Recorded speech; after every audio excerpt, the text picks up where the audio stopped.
This is Clint of the Geek Dig podcast, and you are listening to the one and only BS Podcast Network.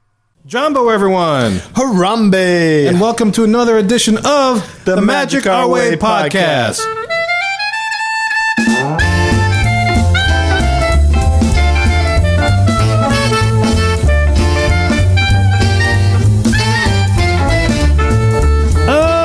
Asante San, everyone. You're listening to the Magic Our Way podcast from New Orleans, Louisiana, in the United States of America. We are artistic buffs talking about Disney stuff, and this is the show in which every opinion is welcome. MagicOurWay.com is where you can find us. Today we are talking about the reopening of Walt Disney World. My name is Kevin. And I'm Danny. And on the show, we follow Disney concept of edutainment, where we focus on your entertainment, and along the way, you just might learn a thing or two. Hey. And to join the discussion, we have our resident comic genius from ivorycomics.com, Mr. Eli Ivory. How you doing, E? I'm good, man. It's happening. It's popping. It's cracking-lacking. How y'all doing on this Good Friday? Bam, Wu-Tang. Pootie-tang. Pootie-tang. Yes. And also to join us is our resident Pootie-tang travel agent for Magical Moments Vacations, the Shaggy T.A. Lee Lastovica. Hey, Lee. Hey, Kevin. Hey, Lee. Hey, Don't make it guys. bad. Take Just a cancel all sad those trip vacations and book make them it. next year. Constantly promoting. And screw your dining reservations. You don't need to eat. It is done. Oh, man. What a week to be a travel agent. And look, also in the studio to join us is the one and only Officer Buford T. Mohican. How you doing, Officer Mohican? Oh, I haven't heard that name in a long time. I know. I figure I'd go formal since it's been a while since you've been to the Fat City Studios. Back to the quarantine room. Always go formal. You know, can I tell you, you can check out, but you can never leave. I've heard that somewhere before. You're a thousandth ghost. Yes. How you doing, man? How you doing? I got a full belly. Full belly's good. Yes. Never go full belly. I had no choice. That was a lot of food. How did you like Vincent's? That was very good. Yeah, Mr. Vincent is awesome. Yes, ladies and gentlemen, when you come to New Orleans, you must patronize Mr. Vincent's place called, well, apropos, Vincent's. Yes. Yeah, it's pretty straightforward. Awesome Italian food right here. He's got a store. He's got a restaurant in Metairie. He's got one in Uptown New Orleans. So if you're downtown in the hotels, you can drive uptown and visit that location. It's all good stuff. Yeah, but Mr. Vincent won't be there. Mr. Vincent is only at the original Vincent's, which is in Metairie. Just off of Transcontinental. And if y'all haven't listened to us for years and you're like, well, what about Akira? Well, they left. No more Akira, Vincent. Yes. So look, guys, YouTube. Kirk, did you know we're in YouTube now? You on YouTube? We're in YouTube. We started releasing some content on YouTube. We're releasing some of our past episodes up in there. Lee's starting his cooking thing. Lee, what's your next thing that you're going to be releasing? Cooking. So the next video, I think I mentioned it, is going to be the meatloaf from 50s Primetime. And you're doing bi-weekly, right? Because you're like that. Yeah. You know, I don't want to. I'm very gender neutral on my dining choices. You So want all the gender. I like all the food. So, Lee, is this a Disney food cooking show you're doing? Yeah, so just recreating different dishes from Disney parks. I'm actually going to work next on those duck wings that we had at Carthay Circle. Oh, very nice. But I'm having trouble getting some of the ingredients, so I had to go to the internets. Now, go to an Asian market. You'll find it all there. No, my God. They didn't even have it at the Asian market. There is probably one Asian market, but it's like 45 minutes from my house. I'm like, no, I'm just going to order it. Can't be traveling that far in Corona land. Well, Lee, can I make a are you taking suggestions? Yes, absolutely. I take requests. Tonga toast. Tonga toast is on the list for sure. 100%. Well, Tonga toast on the list. Danny, once I get my lights in, Danny, we're going to be doing some drink ones. So Oh, God, Lapu's yes. on the table. Kungaloosh. Kungaloosh. I'll do my Magical Star, which I mentioned on the show. So there's going to be a lot of good food sampling stuff. There's a lot of Disney recipes online, so we're going to be trying all that. Subscribe to us on YouTube so you can keep up with that. Lee's cooking show is bi-weekly, but we're releasing past episodes. And then one of these days, Stephen Downs will get back on the ground. Yes, once he can get back on the grounds, he'll be broadcasting from there.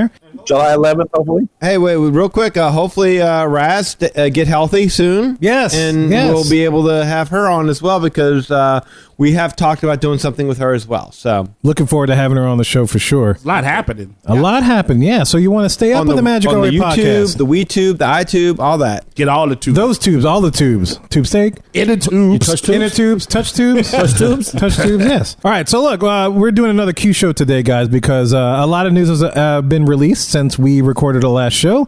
And specifically, we're talking about the reopening of the Walt Disney World Resort. It's here. It is here. It's happening. The day our Wandu Wednesday happened is the day they decided to release. It was kind of nice of them to release that on our Wandu Wednesday, I think. Yeah, it completely screwed us up. Yeah, no, it was perfect because we did all the backstory to what they're doing, which we're about to discuss, and they just kind of basically piggybacked on what we suggested they should do. And hey, look, we're proving a lot of things that we released on 323. But go back and listen because there's a lot of good information that's going to connect. There is, yes, because we talked about Shanghai, we talked about Universal, and lo and behold, Walt Disney World is kind of doing the same thing, and we're going to get into that. What? After we quit my jibber jabber. So guys, let's go discuss some awesome Walt Disney World reopening magic.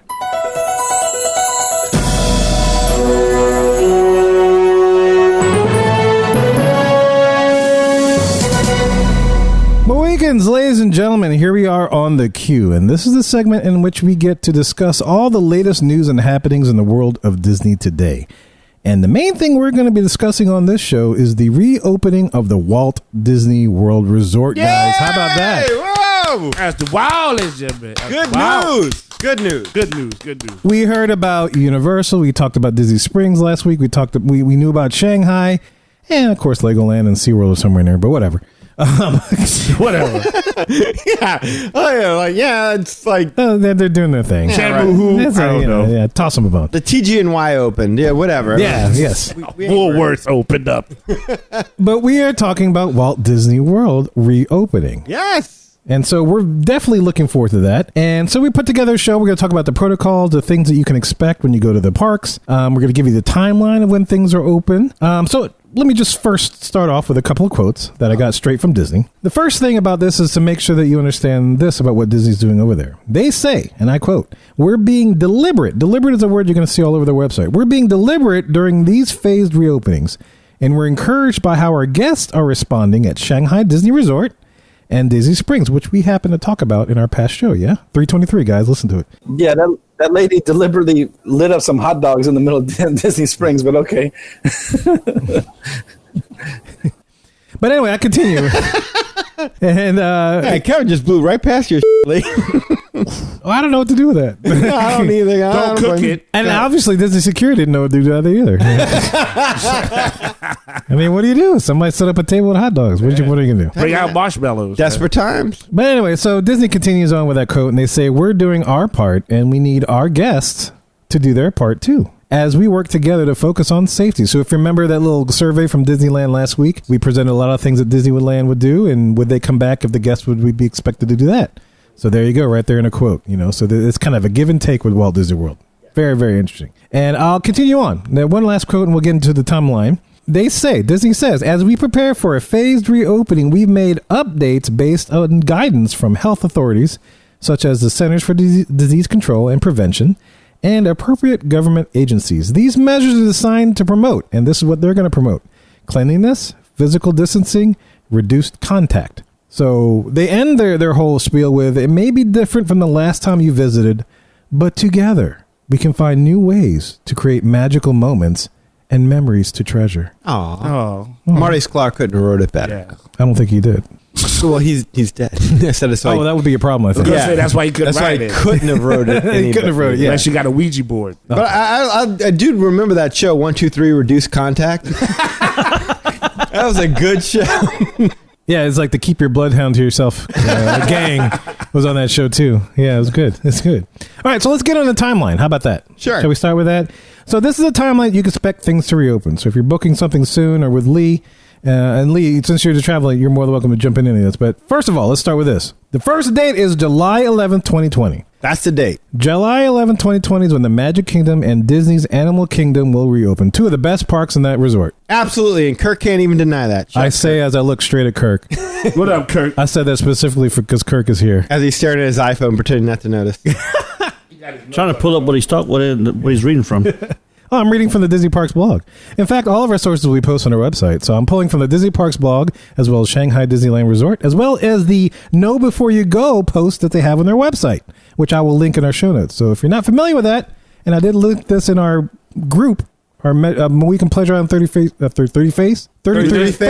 Phase, that's 30 phase. 30 face, like 30 Rock, but not. yeah. But just okay. Yeah, bring back the rock. But our Facebook group, I posted there too. The Know Before You Go is what they're calling about. The Know Before You Go hub. The hub. Like the hub. It's a Know Before You Go. But that's where I'm pulling all these things from. So yeah, Magic Kingdom, Disney Element Kingdom is opening on July 11th. A few days later, July 15th, 2020, we've got Disney's Hollywood Studios. We got Epcot. We got the DVC in Vero Beach, and we got the DVC in Hilton Head. Oh, praise Alexander Doucette. Going back to work. Go back to work, Alexander. back to Good work. job. Go get him, girl. Go That's get That's him. right. nice. And then we have July 22nd, 2020. All the DVCs at Walt Disney Resort will open, as well as Disney's Fort Wilderness and campgrounds. I like how they did that. Like, here's all the expensive rooms, and just in case you cheap people want to come. And if you want to pitch a tent, Yeah, if y'all want to pitch a tent, We'll give bring you a some camper. land. Yeah. Throwback to when that's all we had was the contemporary and the campgrounds. Tenty Tuesday. I like that. And look, to round off the timeline, in the coming weeks after that, the Disney stores globally will have a phased reopening, as well as including a select number in the U.S. as well as Europe and Japan. All right. So slowly coming online, but over the course of July, it looks like most of July, maybe into beginning of August with the Disney stores, that's when they're planning to reopen all their stuff. All right, so this is the part where I need to interrupt real quick because I got an email from Disney telling me that I'm one of the lucky few that qualifies for this booking period. That I had reservations or tickets or whatever the heck I had at that time when they canceled my reservation. My question is, okay, so as you just laid it out, Kevin, the DVC resorts are the ones that are opening plus Fort Wilderness. My question is so I had a stay booked at where were we booked, Lee? What resort was I booked at? My brain is so fried right now. I'd have to look. But was it a moderate Port Orleans? I no, it was a Coronado. But thank you. Okay, No. Coronado. Yeah. No, you're right. You're right. So let's say I had a room at the Coronado booked for this time period, Lee. So what happens here? Like, let's say I had a stay booked at the Coronado for that week during this time period, but all they're reopening is the DVC resort. So I just get upgraded? Do I get like one of those studios? You'll get upgraded. Okay, that's what I wanted to be sure about. So you get the pimp room? Is that what happened? Well, not the pimp. kind of. You're going to get a studio. maybe. You're going to get one of those studios. Honestly, no. Who knows, really? Because, Oh, it's a lottery. yeah, I don't know how they're going to do it. Unfortunately, we're going to say that a lot tonight. It's like, well, I really don't know, but this is what I think. But yeah, you could get the freaking, Savannah View, 2-bedroom villa if that's what's available. Well, that would be. I'm sure there's going to be availability. I just hope you get the deluxe apartment in the sky high. Oh man, I'm moving on up. That's it.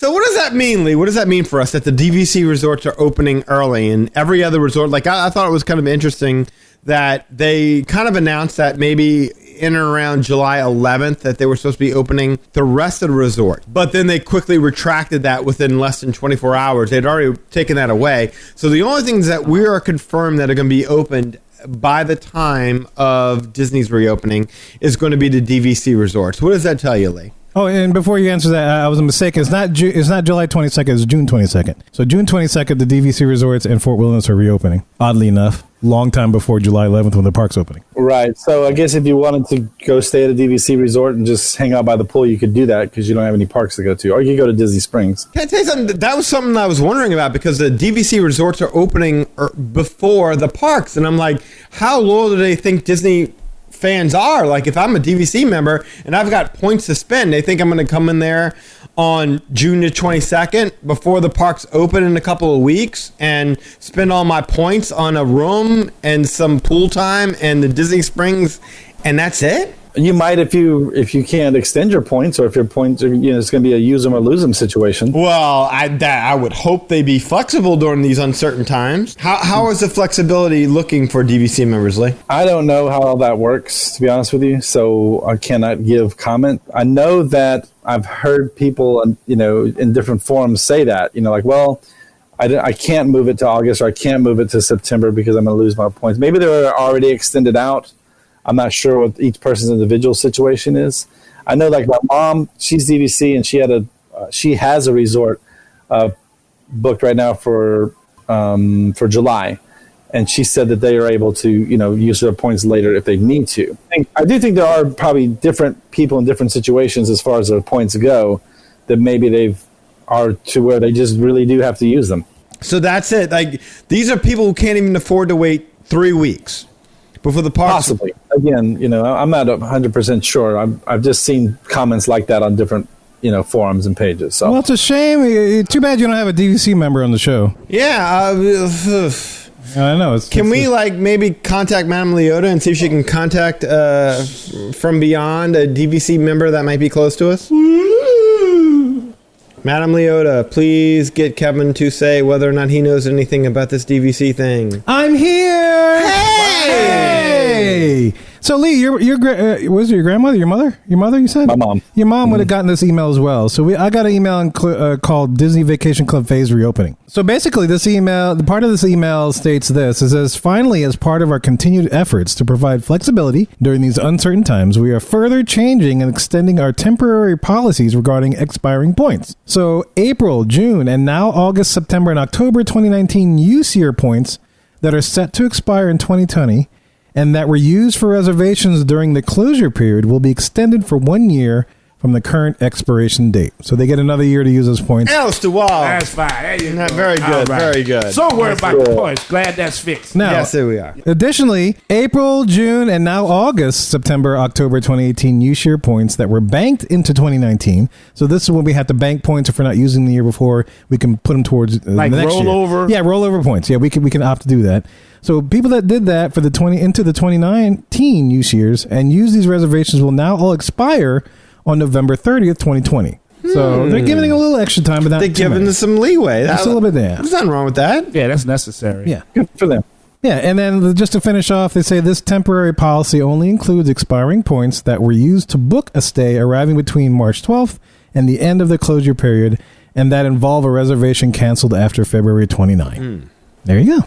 So let me ask Lee a question now. Okay, so I asked him before about rebooking my stay at the Coronado. That's considering let's say come in early, what is it? We were talking about early July-ish, that maybe my Coronado booking was first made. But my stay at the Coronado was booked in May, and that's been canceled. It's been wiped clean. It doesn't exist anymore. So does that mean, Lee, that if I want to rebook, the only places that I can rebook at right now are DVC resorts? Sounds that way, yeah. Let me tell you, I've got one client that was supposed to arrive on July 6th.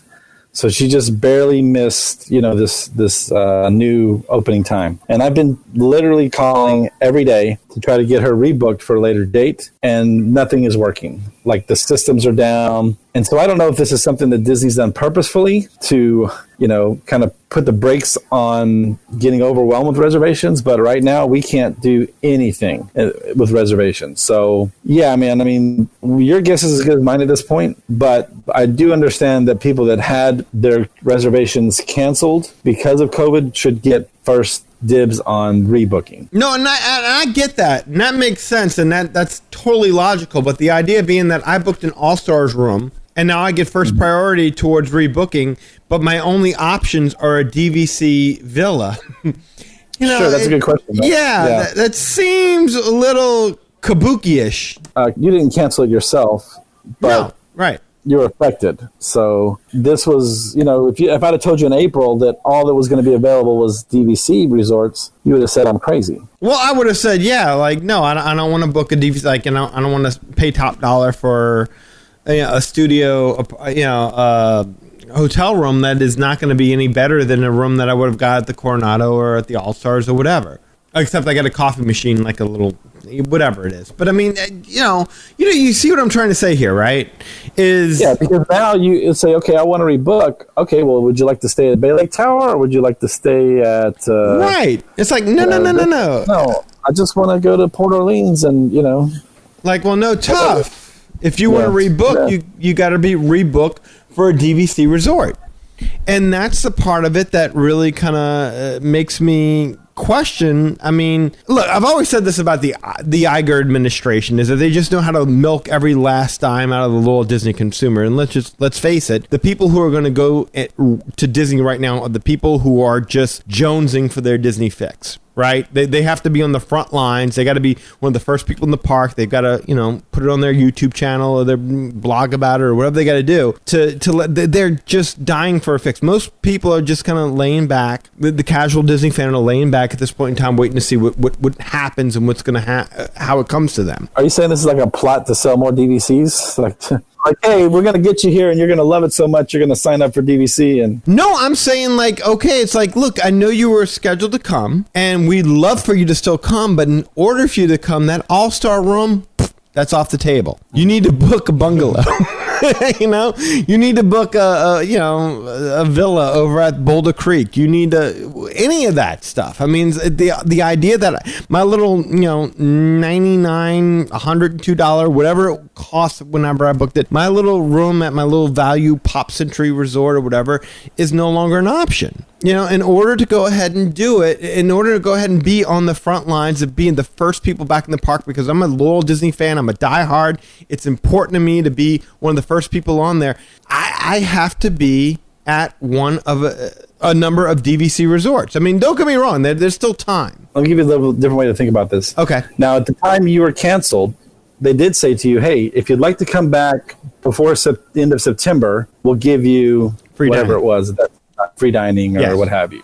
Correct. And if you'd have done that, and then that got canceled today, you would be upgraded to one of those rooms, and you wouldn't be paying for that DVC Upcharge. price. Right. So they kind of did give you the chance to get something back then. So now they've got to deal with who's got reservations now. Well, slow down. I don't know about give me a chance. They pretty much said, look, if you're willing to risk, Sure. going ahead and booking this thing as super early as you can, we'll go ahead and give you this free dining promotion, which is likely not going to be worth anything more than the 25% off that you get off your room going to Disney during the dates that you would actually go. Yeah, I mean, they purposefully did it through September. So they didn't want to do it when they know it's going to be busier like October and December. So there's that. Can we agree, Lee? Can we agree that the 25% off of the room discount and the free dining discount is kind of what and what? It is kind of. So what's interesting is that if you're booked now, let's just say for October, and you have the free dining promotion, well, since there is no dining plan now, they're going to give you that 35% discount off of that room. So it's just interesting that they're having to scramble like this and give all these little discounts and things like that. So can I ask you a question, Lee? Like, what is worth more, the extra 10% off the already guaranteed 25% you would have got off the room booking during this point in time, or the 35% off that you would get off the room? I mean, is that extra 10% worth the dining? I guess that's what I'm asking. Yeah, I don't know. I mean, again, I have to do some math on that. No. To me, the dining is just, it's a convenience than it is a savings or a value. Sure. So, you can't really put a numeric number on that, but 35% is still pretty good. Can we agree that the average Disney fan who would take advantage of the rebook during this time is not really getting that much of a deal, though? I think that by the end of this discussion, we're going to find that you're going to pretty much just be paying full price for less stuff. Exactly. Okay, I think that by the end of this podcast today, that's where we're going to come out at. Okay. I just wanted to make sure that we were all on the same page on the idea of having booked early to go in there. Because, I mean, they're asking you to risk a lot to be in the front line of safety. I mean, really is what it comes down to, because you're risking the safety of you and your entire party to walk through that door. And they're not really cutting too much. They're pretty much saying, look, you can come in, but we're not really giving you that much of we're not making this that hard. This isn't the Godfather offer. This isn't the offer you can't refuse. Yeah, you will run away from this offer. They don't want to be too appealing, right? Right. That's exactly what. Thank you, Kevin. That's a better way to pull it. Yeah, it's the idea that we're going to give you something, but we're not going to make it to where it's a really tough choice, and it's really, do I risk the safety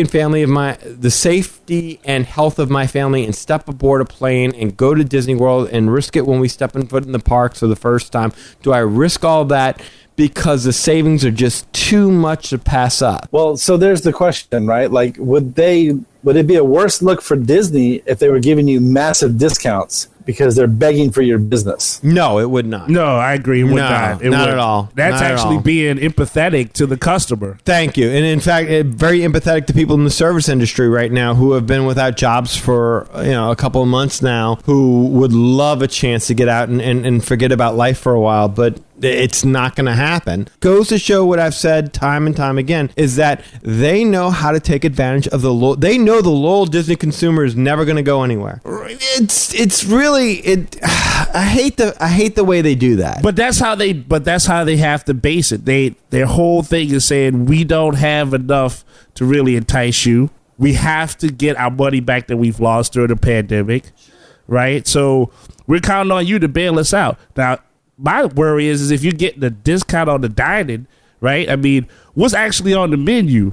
I don't want crackers and peanut butter if I gotta, that's all I can get. I gotta take the risk for that. But if it's a Mickey head shaped cracker, Mickey head shape. It's might a make it different. souvenir. It's a souvenir. It tastes mug. different shaped like Mickey. Everything does. Oh wow! What if it's a Ritz? cracker? Yeah, you had a long time since I had a good cracker. That's it. But that's the thing. They know that the loyal Disney consumer is going to be running through the gates. Of course. That's the thing. They know they can go ahead and charge anything they want to for those people, and they're going to pay it. And that's the part that's kind of a little bit disheartening, is the idea that, and don't get me wrong, I'm not saying that they're going out of their way to, but I mean the idea being that, yeah, there is a sense of, hey, look, there's a certain hardcore group of customers that we know that no matter what we do, they're going to go ahead and run through those gates like Clark Griswold running the Wally World. That's they're happy. They look, the smiles on their faces they walk through well, you can't see the smiles because they're going to be covered in face masks. But when they walk through,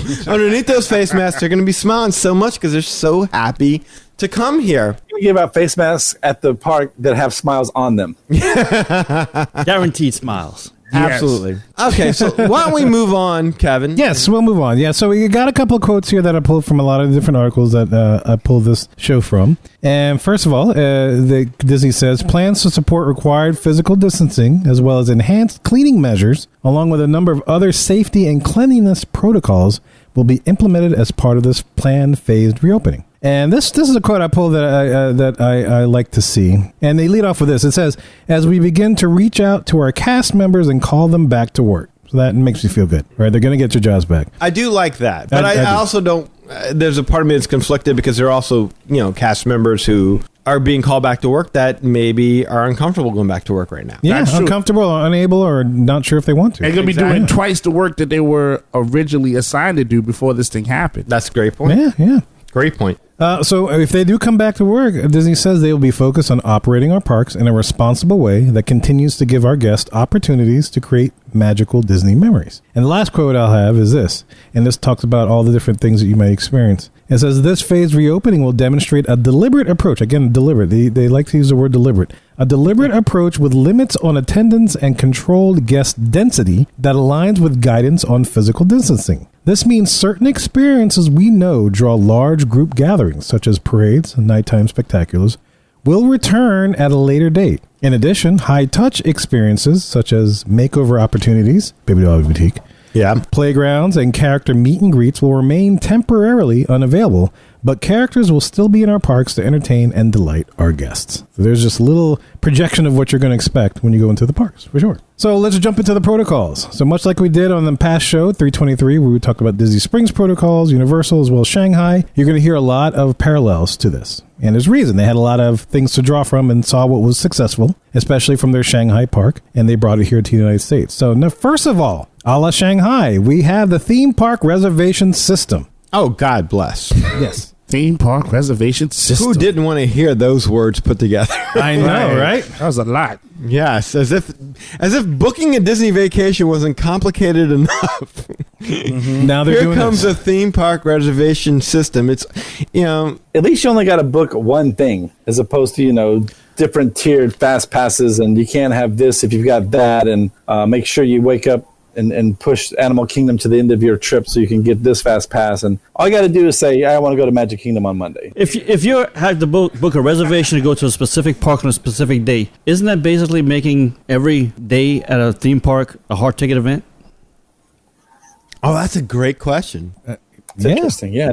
I mean, that's a good way to think about it, right? Like yeah. I think that's probably going to be like, I think that's probably equatable to what, in terms of crowds and waiting on attractions. I think it's going to be like a hard ticket event. It is also going to be because there's only going to be a certain amount of people let in, right? Right. So if they say the Magic Kingdom can fit 25,000 people, we're only going to sell 25,000 tickets for the Magic Kingdom that day. So they know how many people will be there. Full price, too. Status quo price. Oh, that's why they're getting rid of the park hopper, because they want that variable out of there. We're selling X amount of, like you said, Kirk, we're selling 25,000 tickets to Magic Kingdom. We're selling 50,000 to Epcot. We're selling 18,000 to whatever the number is. And once they're sold, that's it. But man, that's a crazy thing to think about, right? Like, what if I want to do Magic Kingdom 3 days? Well, sorry, you only get to do it 2 days, or maybe you only get to do Magic Kingdom 1 day. Well, you can't think of it like that. You got to think of it like, well, that's 1 day less of possible exposure I'll get. Yeah, but no. Because if you're one of the first people on the front lines to get into Disney and experience all this stuff, dare I say, you're not all that concerned about catching a virus. if you need to be the first through the gates, if you're like, I'll be the guinea pig, test me. Yeah.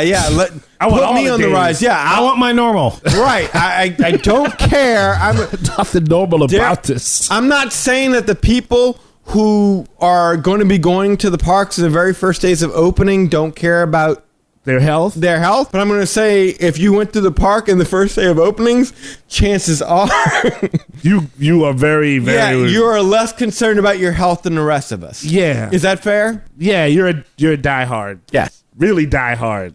And that's what I'm saying. They take advantage of the diehards. And you gotta really trust this. They know their bread and butter, and then we're gonna milk those suckers for every dime that we can get out of them, because they're our bread and butter. They'll be there no matter what. And I'm talking about 4 people in the room, by the way.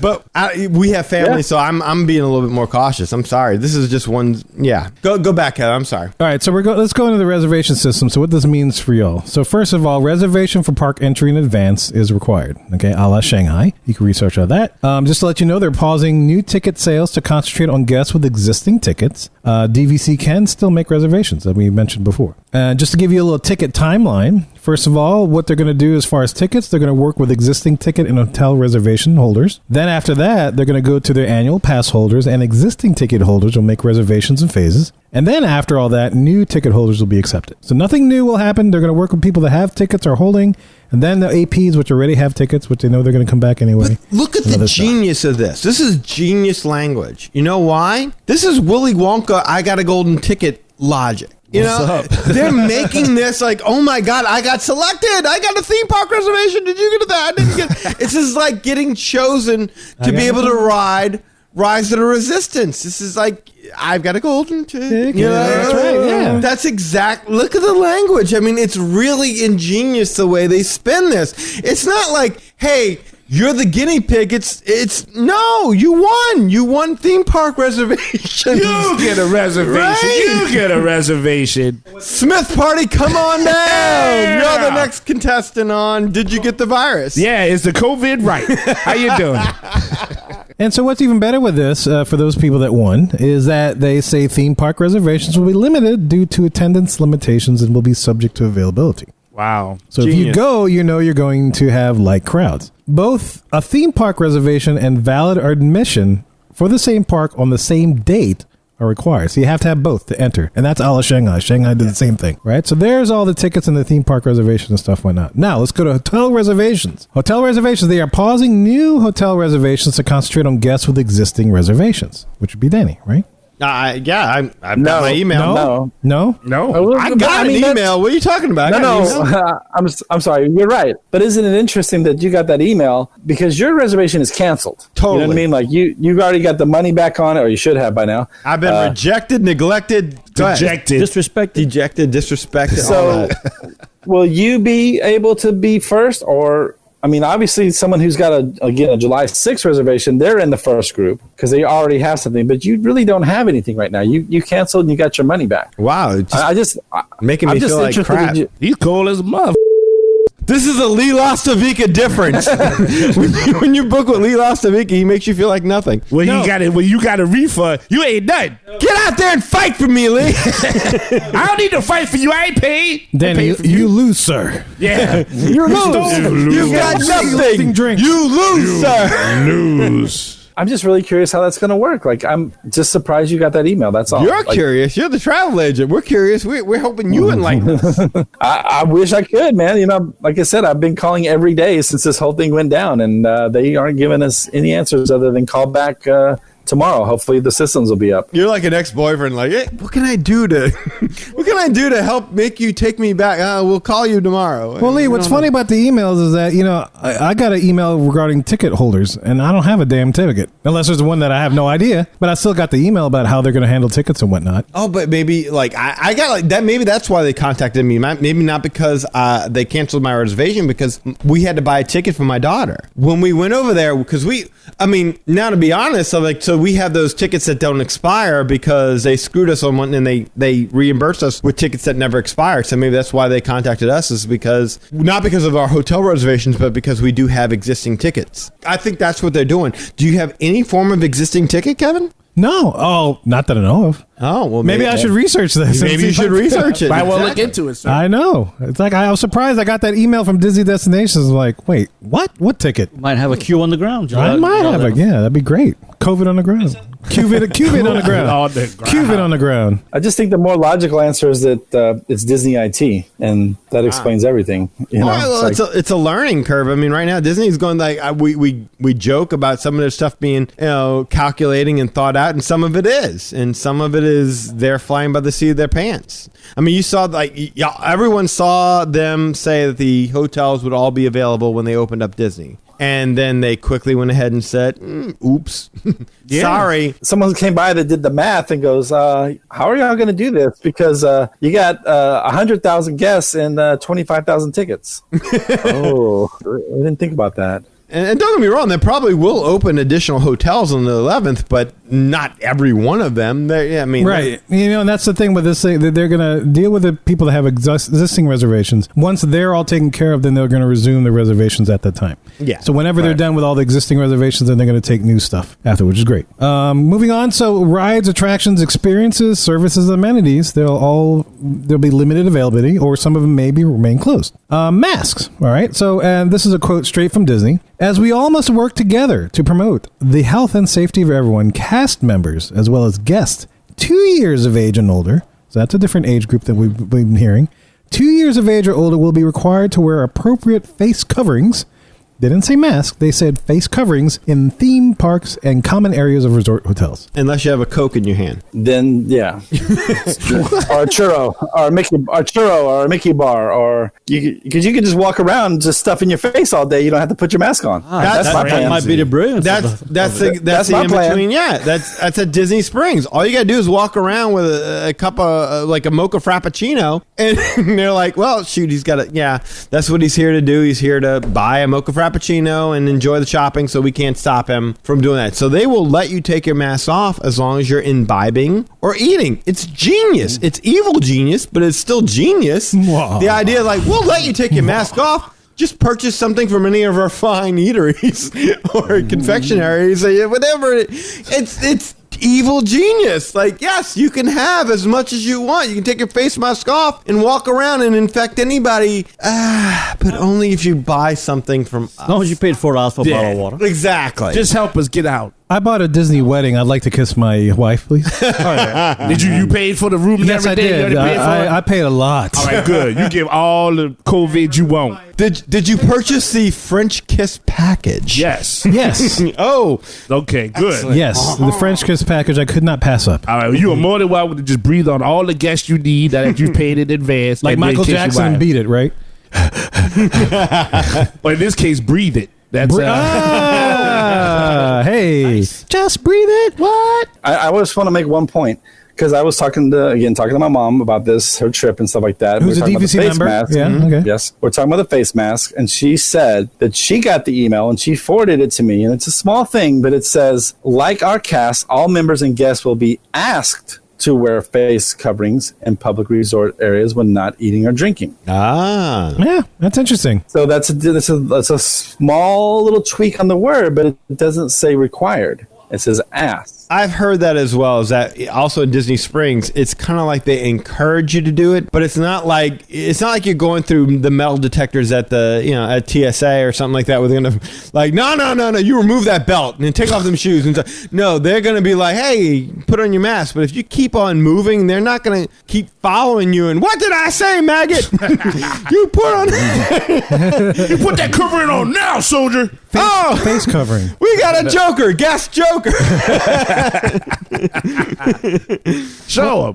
It just goes to show right away that guests are already figuring out how to subvert the rules. And I went to Lowe's today, and I would say 70% of the people there, even the cast members cast members. Oh my God, I'm Disney-fied. It's all good. We know what you mean. Even the employees who were required to wear masks had them hanging around their necks like handkerchiefs or something. And it was like, it just seems like the public has decided it's over. And enough of the public has decided that it's over, that the people who are continuing to wear the face mask makes no difference at this point in time. Well, how long can you wear that mask? Like, how comfortable are you for wearing it for like one long period of time? Not very long. No. Yeah, I tried to. Lee's right. I tried to test it myself today because like I go in for work and I try to wear the mask when I'm actually around people, and the most I could do was 45 minutes. Well, think of this. Yeah. In Florida, heat and humidity.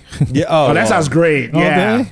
Well, Florida heat and humidity isn't that far off from Louisiana heat and humidity where we live, and I can tell you right now, like Lily and I went to Lowe's for and we were there for 15 minutes, and I was dying to rip that thing off of me when we got back to the car. It's suffocating. Yeah, I see people drive with them on driving their car. I'm like, what the is wrong with you? Yeah.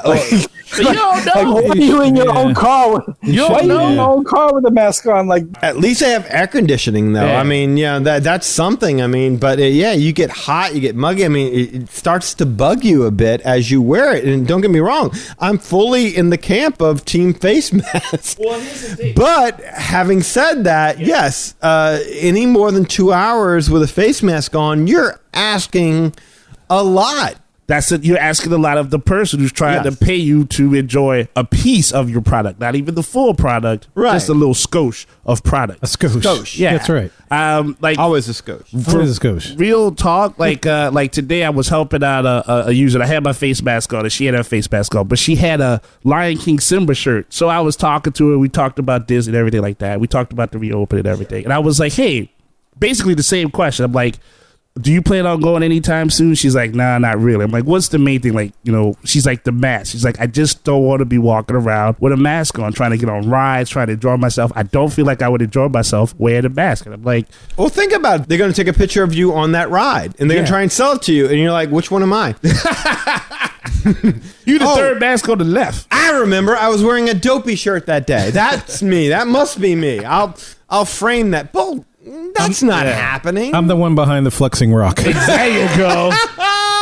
There you go. Lay the smack it down, Kevin. And Kirk Bulges, finally yes. woke up. Look at that. Kirk, he's reaching for Kevin right now. Well, Kirk wanted me to say bulges. Really? Yeah, why don't y'all explain? Because nobody has any clue what y'all are talking about. Well, so what was it? We're talking about The Rock. And his he does his Instagram. We had Dwayne Johnson. He does his Instagram videos. If you don't follow him, it's adorable. Of course, we know as Disney fans, he's Maui, but his little 2-year-old, 3-year-old doesn't believe that. And so he's posted it's funny because his captions on Instagram will say, take number 3,332 of, you're welcome. And so he's sitting there with his little kid singing You're Welcome. And in the back, what was that, Kirk? You noticed something that was in the back? knows that. Oh, I noticed that he had the Herb Ryman map of the original map that Walt kind of used to sell investors on his vision of Disneyland was behind him. And I was like, how cool is that? Because The Rock is, I can't say he's my favorite wrestler because Kevin Nash is always going to be my favorite wrestler, but he is who I think, it's almost like saying, who's your favorite basketball player? Well, Larry Bird. Who's the best basketball player to ever play? Maybe Kareem, maybe Jordan, maybe. That's me. It's like, who's my favorite? Kevin Nash. Who's the best who've ever done it? In my opinion, The Rock, bar none. And so I've always loved The Rock. I thought The Rock was one of my favorite performers. Even though Kevin Nash is my favorite, I think The Rock is the best who've ever done it. So to know that this dude conquered wrestling, I was always a huge fan. And then he got into Disney movies, and I'm like, I'm a huger fan. Moana, yeah. Right. And then to see the original, because only a Disney fan, because that map is meaningless. Well, even better, like Danny, if you don't see that much in the picture, Instagram. You see the scroll. You see the scroll, and you see a corner of it. And so, if you're any kind of Disney fan, deep Disney fan, Danny noticed the scroll. Yes, and then that's what I saw. I saw the scroll, and I'm like, that's Herb Ryman's version when he and Walt, sat together for a weekend and just gutted it out and drew something based upon what Walt thought Disneyland was going to be. That's what Herb came up with. That's what they sold to the board and investors. And that's how they got Disneyland built. And only a true Disney, because again, it's not really Disneyland. It's the idealistic version of Disneyland. And that's what only a true fan would have that. Because, again, it's not, if you're just a casual fan, it's not really what Disneyland looks like. You have to understand the story to appreciate the drawing. And for The Rock to have that, it just made me love him all that much more. And which led you to? Well, okay, so yeah, long story short. So there were, it made me think. I was like, how much has The Rock been to Disneyland? And I found a picture of him going down Splash Mountain, and he's flexing. Full out flex, elbows out. This dude knew Disneyland so well that he knew when exactly to pose as he was going down Splash Mountain, and The Rock strikes his pose, and he's putting the biceps out there. And look, just to paint it, it's elbows at 3 o'clock and 9 o'clock. Yes. That's the biceps we're talking about. And he's wearing a Rock shirt, like one of those Under Armour like workout Brahma Bull, yeah. Right, Brahma Bull shirts, but the Brahma Bull is like full American flag. Like it's the red and white stripes. And he's flexing so hard. You can't even see the dude behind him. Yeah, you see like eyes of the dude behind him. That's about it. Like, maybe some hair. I saw a mouth. I was like, oh my God, this dude's arms are huge. Like, this poor dude has probably told everybody, I rode with The Rock. Look, see? And they're like, where? I don't see you. You full of stuff. You didn't roll no freaking ride with no Rock. You didn't roll no Dwayne Johnson. Boy, you lie. You don't know no Maui. So I posted that in a little group chat thing to just be able to say, look, dude, this is how much this dude loves Disney. Like, this dude knew exactly when to pose, and there he is, and it's a really great shot. I even said, I thought it should replace the American flag. The picture of The Rock going down, flexing, showing the muscles, screaming as he's going down, like, no one would ever dare screw with America again. If that was what they saw going in the battle, that flag, that dude's on the front lines, call it a day. We ain't doing this. I say that. I think, Kevin, you were the first one to point out that the little dude behind him could not be seen because of The Rock's bulges. Yes, the bulges. The bulges of the muscles, the little dude was just rendered inconsequential. Yeah, you saw like eyes and hair. It's almost like Cousin It. It was almost like a Jawa. Yes. Well, there was something about Kevin's texting of the word bulges that struck the interest of one Mr. Kirk Landry. Which is why he's here tonight. Which is why he is here. So smooth, Kevin. So smooth. Tell us about The Rock's bulges, Kirk. Nothing about him. You've seen the man's arms. It's just the word bulges. It's kind of like the word moist. It's just the sound of it. It's the sound of it. So I just texted back the one word, bulges. Twice you did. Yes. Yeah, Moist bulges. Moist. The Rock says. On Splash Mountain, The Rock has moist bulges. How many times did you use the word bulges on your wife, and how many times did it work? Never works very much. Neither does the word moist. 0 for 3, right? That's a lot. The word moist doesn't work very well either. No. Oh, damn. 0 for 6. Okay. Kirk budged me with his bulges. So I said I was going to try to sneak the word bulges into the podcast tonight, and Kevin said, you ain't going to be sneaking nothing. I'm going to put it on the front lines. I'm saying bulges. Yeah, I'm going to put it all your face, neck, and chest. That's right. He was like The Rock. Right there. That's right. Up there. Can you smell what bulges are cooking up for you? That's right. Listeners, can I tell you what the dream is? The dream is that we're going to retire from all this podcast stuff, and we're just going to post our text chats. And you'll really get to see like the abbreviated Best of the Magic Our Way podcast, and you can read it at your leisure. BTS behind the scenes. There you go. Tuesday lingo. Never know what's going to happen. All right, so back to protocols, right? So Walt Disney World. And so, Lee, you talked about earlier about the difference in wording and how slight word is, but the next thing I'm going to talk about is temperature screening. And both of these quotes I got from one from the Disney Parks blog and the other one from the Know Before You Go hub. That's both on Disney properties, right? Disney websites, properties. Yeah, they own it. First one says, all guests will undergo temperature screenings prior to entering a theme park. Cast members will also have temperature checks. And the other one says, stated in the Know Before You Go hub, as I said, temperature screenings are required in some locations. Required, yeah. This is like the Disney Springs rules. Nothing all that surprising. Mm-hmm. Yeah, and very similar to Shanghai. I watched some videos of Shanghai, and they have a nice little tent, and they have signs with Disney made signs, which are very pretty. It's kind of cool. You kind of walk through like a toll booth. You know, they have these special cameras, I guess infrared cameras, and you just kind of walk through, and they check your temperature, and that's it. You're on the way. It's like that. They don't have nobody putting something to your ear or your butt to check your temperature. You walk good. Straight through. That's the special. That's the VIP That's screening. the one just for you. Oh, well, gee, yes. I'm not going anytime soon, but that still feels special. It's a total recall screening where you get to see yourself as a skeleton walking through. You see the guy with the rubber gloves. Wow. He's like, come over here. You're the special guest. All right. So, and much we talked about with Universal and other stuff, cashless transactions are recommended. So, Universal had their app, and I mentioned last week about the My Disney Experience, of course, built for that. There you go. That works well because I'm always cashless. So that works really well. I don't think your definition of cashless is the same as theirs. Oh, but okay. You have to have something backing up the app. Cash value in order to be cashless. Oh, wow. Well, that's just a whole new world out there. But I knew mine is the true meaning. That's how I look at that. All right, that's their policy. Gotta have. That's their policy. Cashless. That's right. That's gonna be your nickname from now on, Cashless Clay. Cashless Clay. Before you convert to Islam, we're gonna call you Cashless Clay. I'm gonna call him cashless. All right. So cleaning and disinfection procedures will be increased in high traffic areas. And I got this from another Disney source. They said this.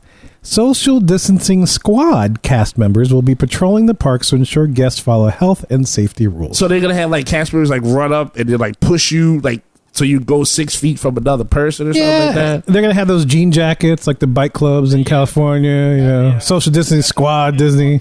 It's going to be like the social clubs. I feel bullied. It's going to be like the with those yellow guys from Monsters, Inc. That just jump in. Yeah. 2319. 2319. There you go. Those guys. They're going to be the ones that go ahead and make sure. You didn't use hand sanitizer before you walked into the bathroom. That's what they should do. They should totally do that. They should do that. 23.6 feet. 23.6 feet. It's my understanding that the cast members who do it wear yellow shirts. Things that make you go, That's instant marketability there. All right, so for you pin traders out there, Disney says cast members will not be pin trading. No! Now notice the wording. It says cast members will not be pin trading. How many people do you think that's a deal breaker for? Like, I ain't going, that's it. If I can't pin trade. That's the last straw. That's it. I was going to have my mask with all my pins on them. Yeah. I was going to let him pick a pin off my face. Pick a pin. Pick a pin. Pick a pin off my face. The more pins in my mask, the more holes I can breathe out. Yeah. That's genius. That is genius. That's genius. I don't have to buy nothing to eat. I just breathe out the pin they take off my face when trading for it. I got to breathe out the pinholes. I got a Mickey right here. Come on, get it. Need to breathe out my left cheek. A pin mask. Copyright Magic Highway 2020. Pin mask. Pin mask. Yes. There you go. Making your people happy. COVID holes. If we know how to sew, we would do that. Well, but you know what? If you're gonna pay full price, you should at least get that experience. I'm not worried about pin trading. I don't really need that experience. You know, I'm good. I mean, I don't care if I pay And full Kevin's price. you're the only pin trader on the And show, right? I'm not really a pin trader. I'm more of a pin collector. You're the biggest pin trader on the show, though. Yes, yeah. You've engaged in the art of pin trading. Correct, yes. But I hoard my pins more so than I trade them out. All right, so look, dining and experiences. Something dear and dear to our heart. Oh, definitely. And Disney says this. It says, in order to foster physical distancing during this time, upon reopening, our offerings, restaurants, and other experiences such as behind-the-scenes tours will be limited in capacity and other experiences may remain closed. So, what does that mean? All existing ADRs and experience bookings have been canceled. Dun, dun, dun. Boom, done. Done. That's it. They're done. If you had it, bye-bye. Yep. Wow. It's gone. Play It's the gone. Undertaker's theme right now. This includes Disney dining plans included in packages. They will reopen dining and experience bookings with more limited numbers closer to when the parks reopen. And they're going to shift from a 180-day booking window to a 60-day booking window. How about that, Lee? What do you think of that? I like the 60-day thing. I love the 60-day thing. I'm with Lee. There's nothing bad about this news for me. Now, when they re-implement fast passes, what are they going to do? They're going to do fast passes at 45 days? Or are you going to have to do dining and fast pass on the same day? Or are they going to do 90 days for dining? Who knows what's going to happen? Whatever they can do to screw with your little travel agent live, whatever they will do make that. it harder for us. Yes. But With no hassle Vika. with lots of hassle, Vika. Extra hassle. With mucho hassle Vika. I think that's their Monday meeting is how do we screw with the travel agents? We almost had them last time. Let's really figure out a way to screw them quick. Let's see if we can pull all their hair out. But I think I don't know, man, because I thought they would do maybe like some of the buffet character meals and then just like have servers there that would serve the meal for you. But apparently there's just not going to be any character meals. Nope. And so I thought there was some kind of way like manipulate it to where they could make it work for them. They're just going to get rid of them. I thought that was weird. You can't stop kids from running up and hugging Mickey. You can't stop that. Got that right. Even parents, like you don't know what your kid's going to do. Yeah, that's true. That's why those things make so much money. Is it means so much to the kids that the idea is the reaction of the kids when they finally see those characters, and you don't know what they're going to do. So I totally understand this one. Yeah, they're gonna have to. That's when the person with the yellow shirt like dives in front of the kids so they can't touch the cat. We have to have like cattle prods. He's got like both hands like little Purell squirt bottles, like pew pew pew. Pew. That's what they need. They need to fill up water guns with hand sanitizer and just, like you saw have you seen the video of the Pope the priest that's shooting holy water with people with the guns? Oh no, I have not. That's genius. That's awesome. Yes, yeah. Is that real? Yeah, that's real. He's got a little water gun and he's shooting holy water at people. God bless the Pope. Well, I guess you don't need God blessing, but it's not the Pope. It's a priest. I misspoke. Whatever. It's somebody. It's a Catholic dude. Yeah. The position starts with a P. It's the same thing. Yeah. That's serious. That's how you get your blessings to the people. Good job. There you go. I hope he blessed the gun he used, though. That's God bless this Nerf gun.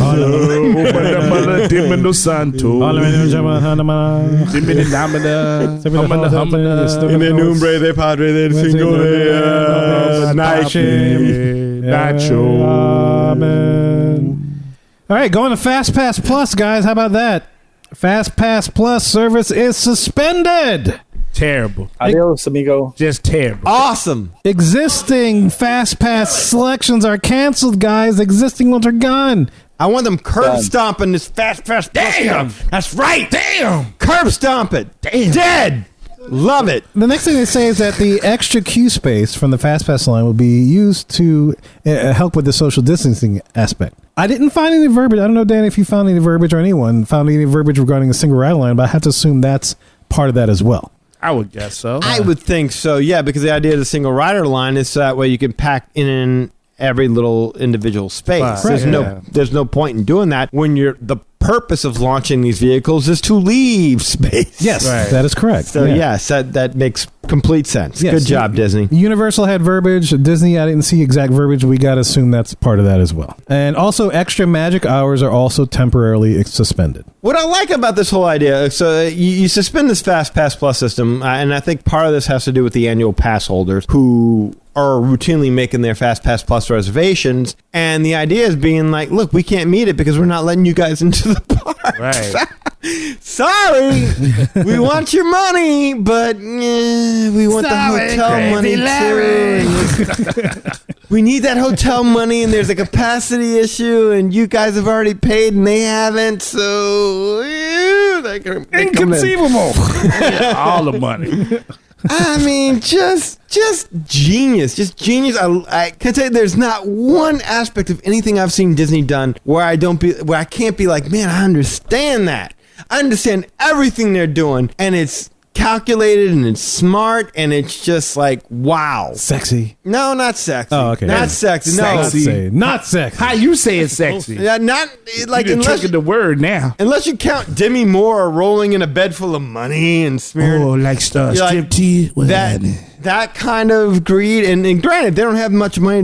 They're rubbing themselves with nickels and coins right now because they cashless. they don't have a whole lot of. Sounds painful. Right, they're Oh, I think the good officer has his hand up. Oh wait, He literally has his hand up. You want to put in? Yeah. Put in. How long has FastPass Plus been a thing? The system the way it is not right now. God, at Not least the paper ones. At least what? I would say 8 years. At least I was going to 8 say years. 7. So if it's suspended now possibly for 7. if it's suspended now for a good amount of time, let's say 6 months to a year. 2013. So 7 years. 7 Oh years. yeah. What if this gives them time to reevaluate? Because it hasn't been the biggest boom. I mean, it's messed up a lot. It screwed Disney So what if World this as a gives them the park. time to reevaluate it and see maybe they can improve it or go to the more toward Max Pass like Disneyland has? Can I tell you, in the middle of this horrible, awful, tragic, terrible pandemic, if the one good thing that can come out of this is that in addition to the thousands that we've lost, that FastPass Plus also goes away. I mean, at least there's been something positive from this whole thing, because I think the days of Disney, I think Disney's strategy has been, how do we pack as much of these suckers as we can into a queue, as tight as we can, pack them in like sardines, as much as we can, and we'll leave them there for as long as we can leave them there until they experience the next ride, and then they do it all over again when they step on the next thing. And if the one good thing that comes out of this is the elimination of FastPass Plus, and I think that's a strong possibility. I didn't think anything could get rid of this. 'Cause Disney World has new leadership now. Not the same people who were in power back then. Maybe some new people looking at new ideas. Yeah, but they're trying to figure out how to keep getting paid at this point. Like, True. the biggest thing is they're bleeding. Yeah, really bad. it's a new boss is the same as the old boss. Yeah. I would say, I agree with you. I think they do have new leadership in place, but I mean, what they have is a winning formula for their need. But because of social needs, they're going to have to abandon what they're doing, at least temporarily. The question is, will it become permanent? And that's where things kind of become hazy, I would say. I'm with FastPass Plus sucks for all of us, right? We can all admit that. Yeah, I'm not a fan. Okay. For Disney higher-ups, FastPass Plus is awesome. It's just it's divergent interest, if you will. The fact that we as the Disney hardcore fans will go and not experience everything we want to experience, so we have to come back again. Win-win for them. For us, the idea that we went and we got to see only so much because it was so packed and it just didn't make sense, and the kids wanted to go back to the room, and we can't stand in Seven Dwarfs Mine Train for another hour and a half, and so they want to come back within another year to do it all over again. That is Genius. Keep them wanting more. That's exactly it. Come on, Bulges. Eli's like, yeah, I'm going to get on Kirk now. Get him. Come Who do on. you think you are? Well, I think I am. But to answer your question sincerely, Kirk, I think they've realized that this pandemic thing, okay, this happened with, COVID-19. There's a chance there might be a second wave of this. There's a chance there's always going to be another virus. I think maybe, hopefully, knock on wood, that maybe Disney has learned their lesson. And the idea is, don't keep because this is a bad social policy. It's a bad social policy for their parks to pack as many people into lines as you can and have them in such close quarters, even if the threat of the curve is flattened, no new cases arrive, but the threat is still out there. And even if it's just, let's say it's, I don't know, it's 20 people a week get it, even then it's still a risk. Going to a place where you're that tightly packed in. So they have to spread us out. That has to be a factor going forward. So I see what you're saying, and I really do hope that is again, there's nothing good that can come out of this. Having said that, if you were to compartmentalize that in a certain way and say, well, let me just focus on the whole idea of a vacation that might come out to be better. Could we come out better having permanently got rid of FastPass Plus? Oh, hell yeah. This could be the new Disney. I Could be agree. good. It could be something better. Absolutely. All right, moving on. So we're talking about the hours in which you can experience the parks during July 2020. All right, Disney Hollywood Studios. It was originally 9 a.m. And we're talking summer months here, guys. So originally, Disney Hollywood Studios was open 9 a.m. to 9 p.m. Now it's going to be 10 a.m. to 8 p.m. Disney's Animal Kingdom, originally 9 a.m. to 8:30 p.m., is now 8 a.m. to 6 p.m. Epcot, originally 9 a.m. to 9 p.m., will now be 11 a.m. to 9 p.m. And Magic Kingdom, originally 9 a.m. to 10 p.m., now 9 a.m. to 7 p.m. Extra time feasibly for disinfecting everything and cleaning stuff, of course, right? That makes sense. Yeah. We'll get into that too, I'm sure. As we transition into August 2020, all the hours stay the same, but there's a couple of differences you should take note of. First of all, at Epcot, as I said, they're going to be open 11 a.m. to 9 p.m. There will be no late closings for food and wine festival weekends. So that's it. 9 p.m., done. You out. You can't climb the pyramid. Yeah, What? I can't hang out by my people in Germany? enjoy your food and whatever wine it is. during working park hours. That's right. That's a lot of pressure. Get it all in quick. And the other difference is Magic Kingdom, as we said, is now open 9 a.m. to 7 p.m. The 6 p.m. closes on Halloween party nights have been removed, and they will continue with that 7 p.m. closure. So that's it. So I think that's safe to assume they're not going to have any Halloween parties. Well, I don't know about that. I mean, there's still a possibility. Well, maybe, right? But okay, so let me just get this out of my system. I feel like if you are going to charge me full price for no parades, no fireworks, shortened hours, all this other stuff, and then you want to make me pay for a party, there should be riots in the middle of Main Street. You cannot try to get more money out of people to get that extra stuff in. I don't. You can't do it, man. I don't think that's the right thing to do. You want people to go down Main Street? I love leaving. What I'm saying is got that cut off. you're already giving us less stuff for the same price. Don't try to make me pay to go to a party also. Why? Because you're greedy.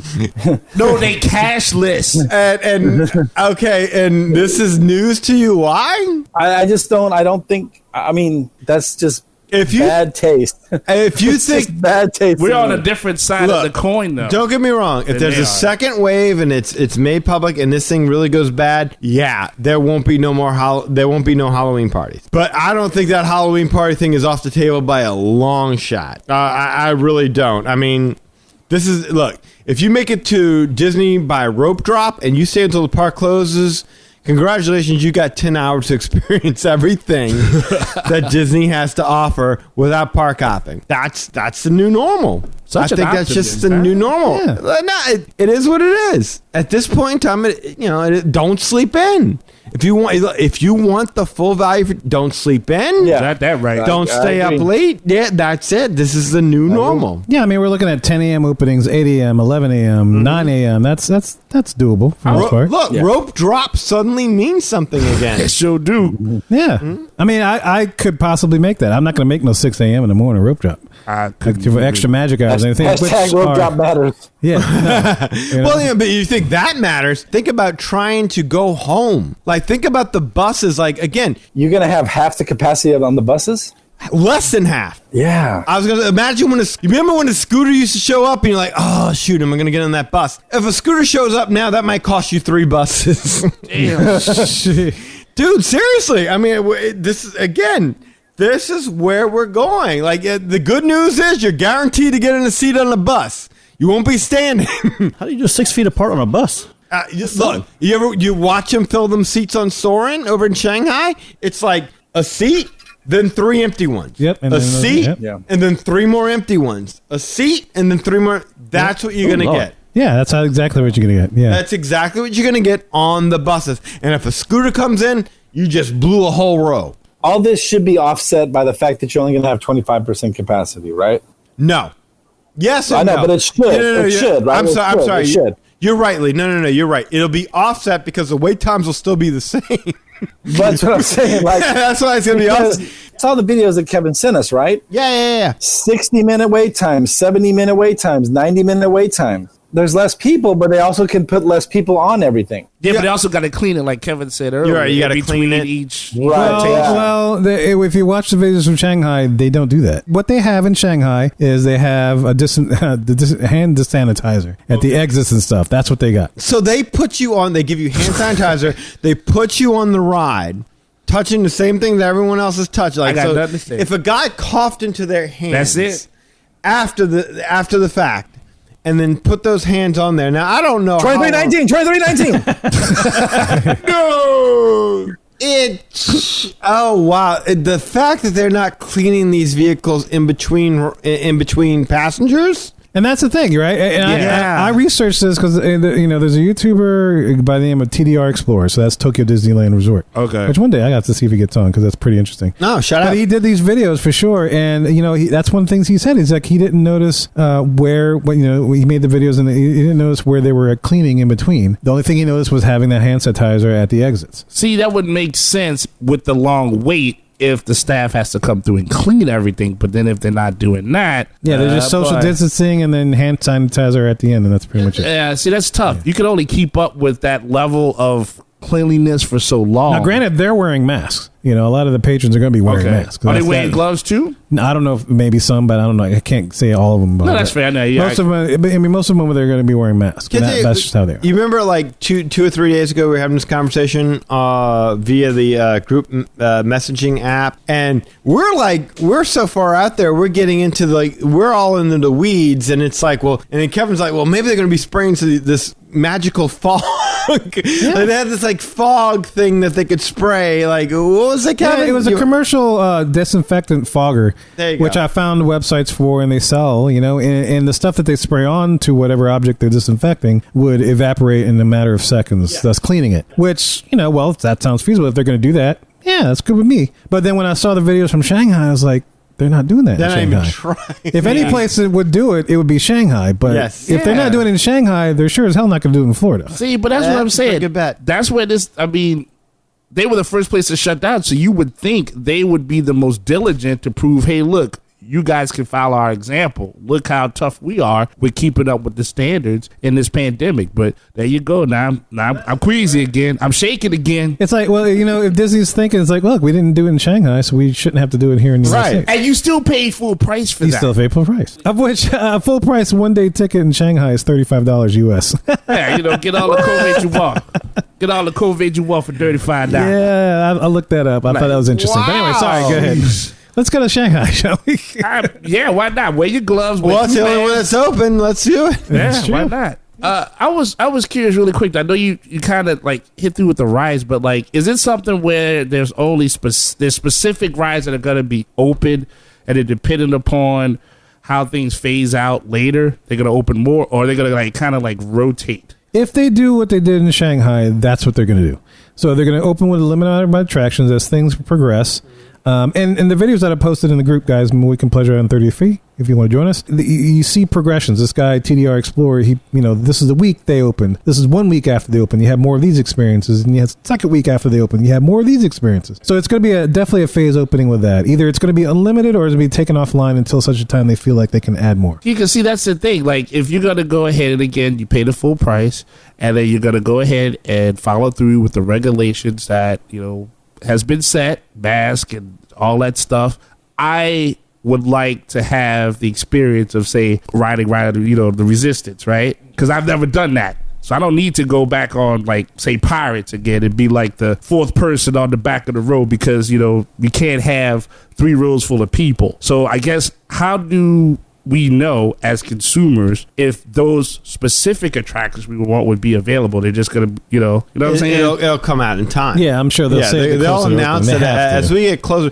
And that's, look, can I tell you, as a consumer, if you're lucky enough to be allowed, that's again, it's a golden. I was about to say if you're lucky enough to be alive. No, allowed. Well, I can't take it, but knees shaking. In this day and age, it is a pandemic. You ain't lying. But no. That's the idea. You're talking you can just go book. You can't. They're not letting you book. You are not allowed Eli Ivory to book. So that might, again, the idea being is that if you're a true Disney fan, that may make you want to do it that much or more. I know sometimes, when the girl rejects me, that makes me try harder. But, again, if she was I'm sure that doesn't happen that often. Oh, I know. But, I mean, if she was if I'm a breather, I'm going to kill you, I'll be like, look, well, maybe we'll try next year. Yeah, right. You put a dental damp in her mouth or something. I am consistent. Yeah, I was going to say. You're right, my brother. I am consistent. Regardless of all that, orange juice afterwards. Always remember the rinse. Don't forget the orange juice. Freshly squeezed Florida orange juice. Girls, nothing clean, right? Ladies, halitosis has never stopped Eli. That's right. That's right. I got a bunch of Tic Tacs. Take as many as you need, please. All right, so where are we at? So back to the Disney protocols. As we mentioned earlier, tech and app usage is encouraged, of course. And I quote Disney, they say, helpful technology and the My Disney Experience app will help make the most of the magic. You know, at this point in time, it's almost like the good news is the parks are reopening. The bad news is everything else. Because like the sheer complexity of what we're discussing here and all the hoops and the complications that you gotta jump through in order to book a Disney vacation really ought to be a wake-up call for how complex it is to be able to have a Disney vacation. That this stuff is especially Walt Disney World. Yeah, it's so advanced, it's so next level. You're planning months in advance. I mean, maybe again, kind of to Kirk's earlier point, this hopefully will be something to where we're starting to see us somewhat come away from that idea of needing to book so many months and months and months in advance. Right, like maybe a reshaping of what you need to do. Again, like kind of like with the dining plan. No more 180 days, we're going to 60. You know, that kind of thing. Just don't make us plan out every aspect of our vacation because it's unhealthy, because now when people have planned it, they expect it. And now when you're saying you can't expect anything these days because we don't even know what's going to happen, cool. Keep that in mind in the future because anything can happen. Go ahead, Kev. All right. And so, of course, we round out the experiences with transportation. Transportation will be operated on a limited basis for resort hotel guests and will include monorail and ferry services when the parks open. And we can assume social distancing will take place on those vehicles as well. So now, like, what do you do? Like, if you jump in the Skyliner, do they, like, quickly squirt hand sanitizer in your hands as you jump on real quick before you go? Like, how, like if people have sat on the Skyliner or the monorail and they've sat there and they've got a little ride in front and they've touched things, how's that going to help you? I envision a guy in there going, I'm touching. Renfield, stop this. Yes, master. Yes. Well, I think what happens is they have like these little disinfecting bombs, and just as about to take off, they quickly open the door, throw it in there, and it explodes, and they send you off. Well, that's what I was like when you were talking about the fogging stuff. I'm like, they spray like a whole shot of chemicals in there. Get in there. So as they're traveling, it looks like everybody's smoking a bong, smoking marijuana. Like Cheech and Chong. Every car is a Cheech and Chong experience. Wow, that's pretty awesome, actually. That'd be something to see. All right, so you got that with transportation, and of course, Danny, with water parks. Oh, that's important. At present, Disney has no plans to open. This is funny because Universal did this, right? We talked about this last week. At present, Disney has no plans to open the water parks as they focus on the reopening of the main theme parks. Yeah, this is freaking... I don't get this. I really don't get this because I've heard people who are DVC members say that the pools are planned to be open at the resort. So why not the water parks? You could totally space this out. Go ahead, Lee. You got something? No, it's only because they have to drain them and then refill them all with Germex, to where it's the Germex. You're just swimming in a wave pool of Germex. Oh boy, burns. Yeah, that's good for a joke, Lee. But you do know of a substance called chlorine, right? Chlorine, what the hell is that? Right. Like Germex is completely unnecessary for the joke, but I get what you're saying. But yes, that'd be like the only pool that you come out with dry skin on. What is this chlorine you speak of, sir? The water parks are the one attraction that you can ride and know that you'll be completely disinfected by the time you walk out of it. That should be a prerequisite, right? You should have to go to the water park and then go to the I love park. it. Yes. It makes sense, though. It's summer. I mean, why not go ahead and just cool off if you could only get like a quarter of a vacation from the park? Maybe this is a staffing thing. Could it be a staffing thing that, they're just already stretched thin trying to get cast members back and possibly to get the other parks up and running. You know what I mean? To Lee's point, it also could be that the majority of the water park visitors are not like, let's face it. I mean, I'm sitting in a room with 4 people. Eli, you've gone to a water park before because we dragged you there. That's very true. Kevin is a lifelong Disney visitor. How many times have you stepped foot in a water park, Kevin? Once. That was it. Never. Kirk, nothing. Nothing on Lee. Anything? I've been to each park once. Each water park once. And that's what I'm saying, guys. But you also go to have Lily experience it, too. Absolutely, because she loves it, but I love it, too. I can I tell you, I think some of the best theming, and I think it's a hidden gem. Like, I think people waste... it's like... I got to ride Pirates for the 118th time. Fair enough, right? And because it's in their mind that there's a checklist that they got to check off. I did Big Thunder, I did Pirates, I did this. And even though they've done all those things 30 plus times, fail to go and experience the hidden gem that is the water parks, where the theming is just as brilliant and people just miss it. And I think maybe the mindset here is that, you know who goes to the water parks? Locals. And who are we trying to keep out of the parks right now? Locals. Annual pass holders. Screw those guys. I mean, that's basically the mindset here. I mean, I feel bad for that. If I'm an annual pass holder right now and I'm your bread and butter, like if all else fails, hey, you got me. Yeah. And they're like, yeah, but we're just going to see if we can find something else right now. He always got you. It's like, you know what it's like? It's like if you're like an annual pass holder, it's like having a girl that you've been trying to date and her boyfriend finally broke up with her, and you're like, well, what about me? I've been here this entire time. Right. Yeah, I want to still play the field and see what it's like. Yeah, like bringing sand to the beach. Yeah. That's how you end up cashless. Right there. Thank you, Cashless Clay. Well, just to quote Universal, what they said about their water park, Volcano Bay, they said well-maintained pools using chlorine and bromine are fine as they inactivate the virus, according to government entities. So that's interesting to note about the water parks Disney's not doing. So now, I have a couple of quotes to kind of round all this out. Disney says this: "We are reaching out to guests affected by these updates with additional information and details on options, including refunds." They have. Yes, that's true. "We understand how much excitement, thought, and time goes into planning a Disney vacation and realize some of these changes may be disappointing. Please know that we will be here to help you." You know what I like about that sentence is that, let me say what this should really read. "We understand how much excitement, thought, and time goes into planning a Disney vacation and realize that we're disappointed and that you have to go through that."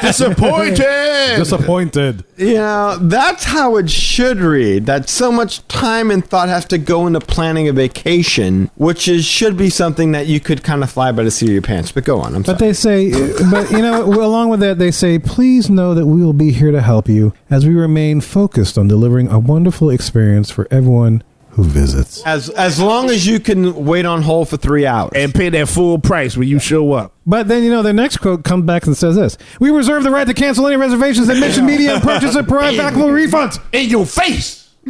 All that and saying, well, we can cancel it whenever you want. That's right. You got nothing to lose. We at risk too. And last quote that says, "If you book through a third party, we recommend you reach out directly to your travel professional or ticket seller." Lee, what do you think about that? Yeah, ticket professional. Come on, travel professional. That's nothing new. That's nothing new. They're always supposed to come to us anyway, but that's what we're here for, to help them through this challenging time of Disney craziness. Do you have a script that you just read that from? Because that totally sounds. Every time I hear challenging time, I always think that comes right off of a script. It was good. That was very good.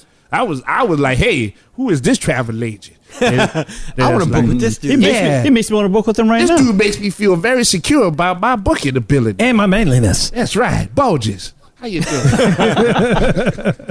I mean, I know I joked about, didn't even joke about, but like we are kind of at a pause in the travel agent game right now. And the fact is, though, like, wouldn't you rather have me dealing with this right now than you?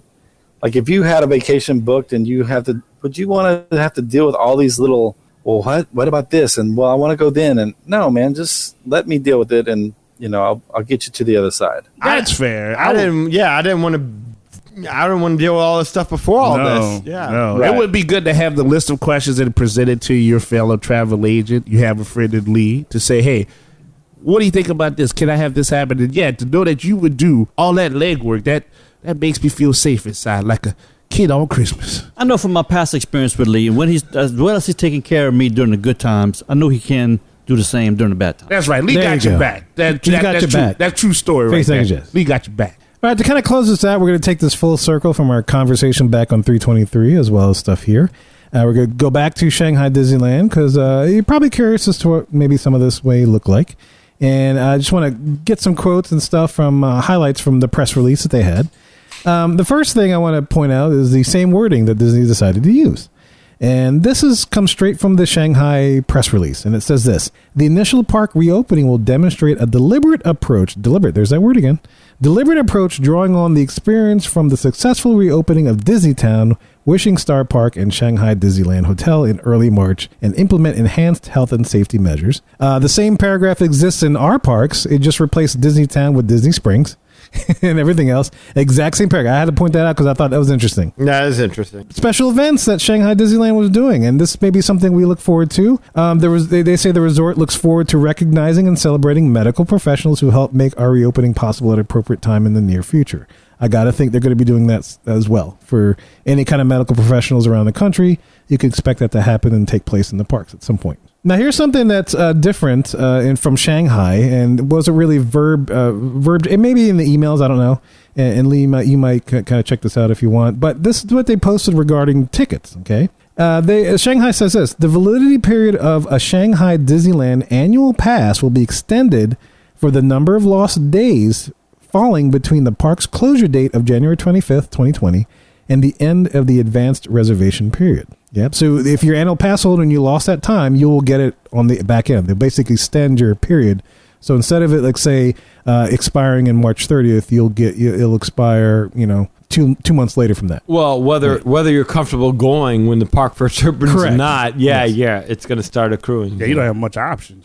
Interesting to note here, and I can see Disney doing that here, is a Shanghai Disneyland annual pass that expired before January 25th, 2020, or that was purchased after the end of the advanced reservation period will not be extended. So anything outside of that window, though, I just mentioned, will not be extended. Okay, so there you go. The same extension policy will apply to the validity period for general admission tickets for Shanghai Disneyland. Okay, so if you bought a general admission ticket within that window, you'll get that same privilege as well as the APs, right? The detailed extension policy, including blockout days, will be communicated with pass and ticket holders separately, which we're doing here as well. So that may be some details that annual pass members may run into. So a couple other things real quick, just to kind of round out with Shanghai. We posted some videos on our group, things to expect in there. Shanghai was littered with stickers on the ground telling you where to stand, where not to stand. That's one of the confusing things. That in some attractions, the stickers indicated that you stand on the sticker. And in a lot of places, especially in the queues, the sticker meant you don't stand on the sticker.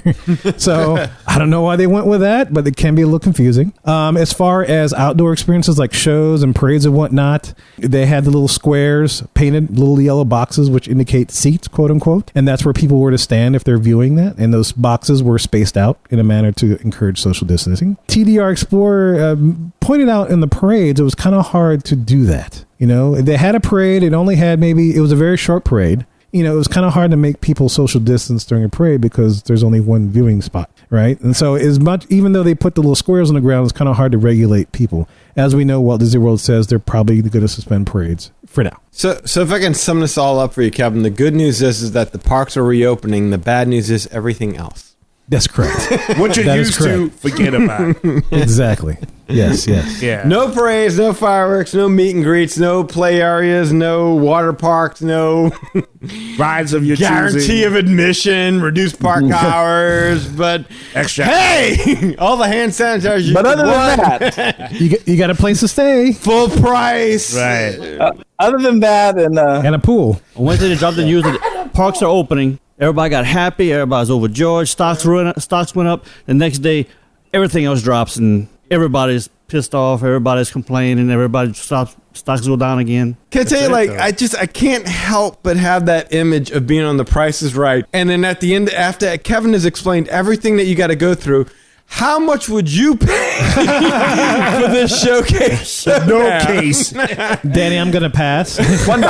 I'll pass it over to Eli. You prick. Cash list. Oh, my God. I mean, I get it. Look, totally. Look, I get it. It's necessary going forward. I totally get that. But I'll be damned if I'm paying top dollar, not just for the risk, that you and your family take for your health and safety, but for that kind of experience. That's really, they're going to need to divulge a whole lot more details before I commit one way or the other within, I would put the near future, and I would put the near future at the next 2 to 3 months. And that's, again, if the curve continues to stay the same. Yeah, it continues to do what it's doing as opposed to going up, which I don't know, man. And that, I think it's a sad reality of the times we're living. Like I said, people seem to be over the face mask. They seem to be they seem to be ready to get life back to normal. Whether we're ready for it or not, this is going to happen. Really quick, I read somewhere that they were talking about the deal with the face mask, and they were saying that they were going to try to allocate certain areas where you could take the face mask off, just to kind of safe spaces.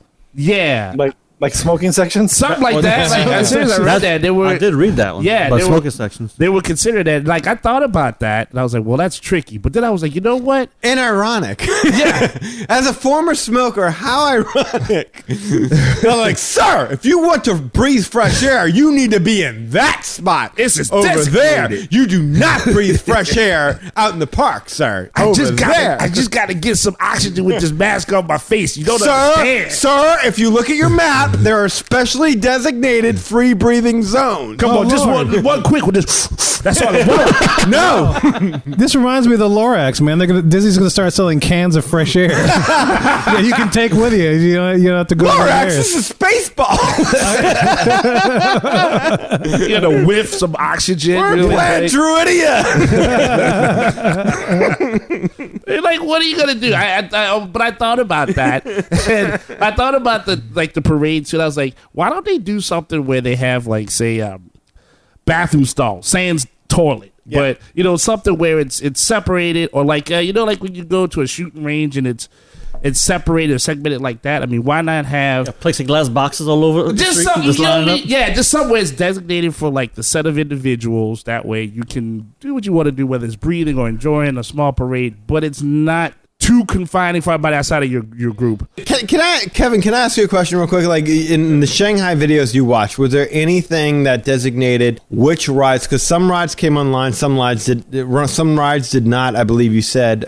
Did you happen to know off the top of your head which rides did not come back? I didn't take note of. I didn't get a chance to cross-reference what they showed in the videos. In the videos, they showed the rides that were open, and so the rides that were open were rides that were like the Jungle Cruise, the Tron roller coaster, Pirates, Soarin'. Of course, you saw Soarin'. That makes sense. Yeah. I can't remember what was a couple other rides.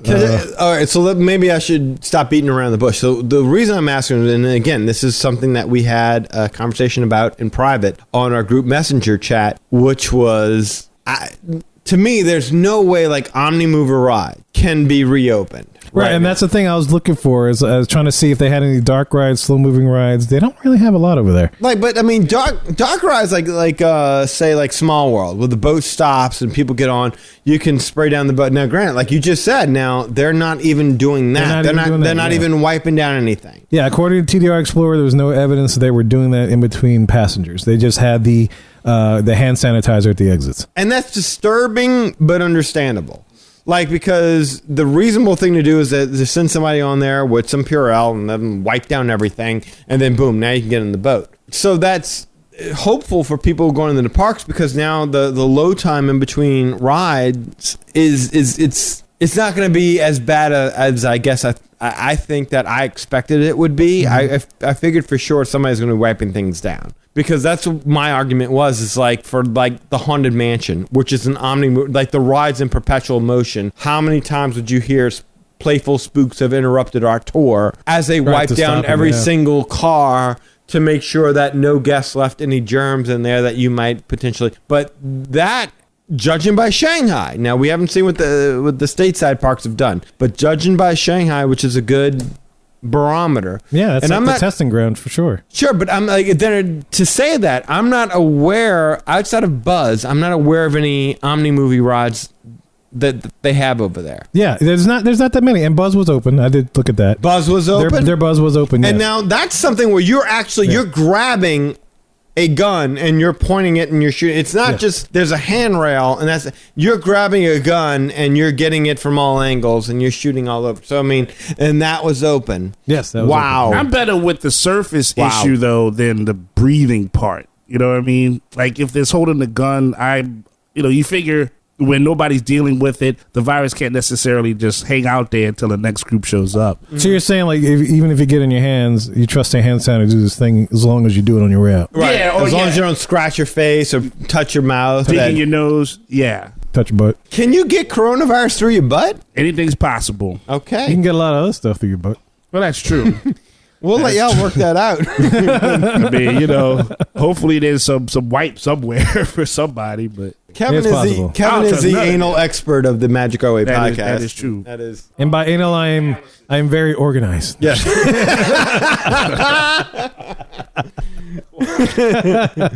That's right, Val. That's all it means. Yes. What up, baby? Yes. So there you go, man. And very interesting. Take a look. I'm sure we're gonna have multiple episodes in which, like as we said last episode 323, this is all fluid. So I'm sure as things get closer to opening, we're gonna hear further changes. Hey, look.